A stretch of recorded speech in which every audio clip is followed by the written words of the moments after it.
राधा जी के प्राकट्य दिवस पर एक सुंदर कथा है। भाद्र मास में रविवार के दिन शुक्ल अष्टमी पर आधी रात के पीछे ज्येष्ठ नक्षत्र के चौथे चरण में श्री राधिका जी का जन्म हुआ। इस विषय में एक सुंदर कथा वर्णित है। एक दिन महाराज वृषभानु स्नान करने के लिए नदी में गए। बहुत ही शांत मनोहर वातावरण था। मंद मंद वायु चल रही थी। ऐसे में उन्हें नदी के बीच एक बहुत ही अद्भुत स्वर्ण कमल दिखा। ऐसा कमल ना तो उन्होंने पहले कभी देखा था और ना ही सुना था। वो उसे आश्चर्यचकित होकर देखने लगे और कमल तक जा पहुँचे। जब कमल को पास से जाकर देखा तो उस कमल की पंखुड़ियों के बीच एक अत्यंत सुंदर दिव्य कन्या को पाया। उसके दिव्य रूप की चमक से ही कमल की पंखुड़ियां चमक रही थीं। उस बच्ची को देखकर वृषभानु के हृदय में बच्ची के प्रति वात्सल्य रस फूट पड़ा। इधर उधर देखा तो किसी को भी आसपास नहीं पाया और उसे अपनी गोद में उठा लिया। तभी वहाँ ब्रह्मा जी प्रकट हुए और उन्होंने राजा को बताया, हे राजन, तुमने और तुम्हारी पत्नी ने पूर्व जन्मों में घोर तपस्या करी थी, सिर्फ इसलिए कि आप भगवान विष्णु जी की नित्य संगनी को अपनी पुत्री के रूप में पा सको, और इस जन्म में तुम्हारी यह इच्छा पूर्ण हुई है। अतः इस बच्ची को ले जाकर इसका लालन पोषण कीजिए। इतना कहकर ब्रह्मा जी वहाँ से अदृश्य हो गए और वृषभानु महाराज उसे अपने महल लेकर आए और अपनी पत्नी कृतिका देवी को संपूर्ण प्रसंग कह सुनाया।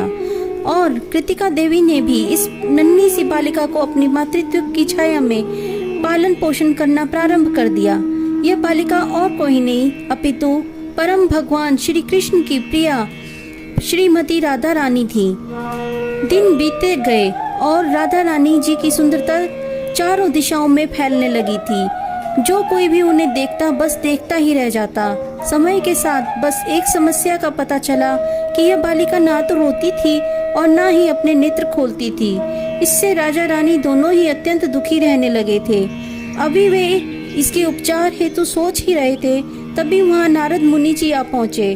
नारद जी ने सब कुछ जान समझकर राजन को सुझाव दिया, हे राजन, आप इस बच्ची के जन्म के उपलक्ष्य में एक समारोह का आयोजन करें और सभी मित्र संबंधियों को आमंत्रित करें।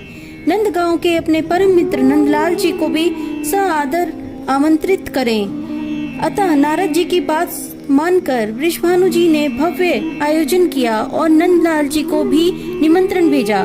बस अब नंदलाल जी भी अपने परिवार सहित श्री कृष्ण को लेकर आ पहुँचे बरसाना। सभी अत्यंत प्रसन्न और एक दूसरे को बधाइयां देने में व्यस्त थे। तभी नन्हे श्री कृष्ण जी घुटनों के बल पहुंच गए उस नन्ही राधिका के पालने के पास, जहां वो सो रही थी। झूले के पास पहुंचकर श्री कृष्ण जी ने राधा जी को देखा। जब श्री कृष्ण ने राधा जी को देखा तो राधा जी भी समझ गयी कि उनके प्राण प्रिय स्वयं श्री कृष्ण जी आ गए हैं, और उन्होंने अत्यंत हर्ष के साथ अपनी आंखें खोल दी और सर्वप्रथम श्री कृष्ण का ही दर्शन किया और थोड़ी ही देर में वे रोने भी लगी। अपनी पुत्री को इस तरह खुले नेत्रों में रोते देखकर पिता वृषभानु जी व माता कृति अत्यंत हर्षित हुए।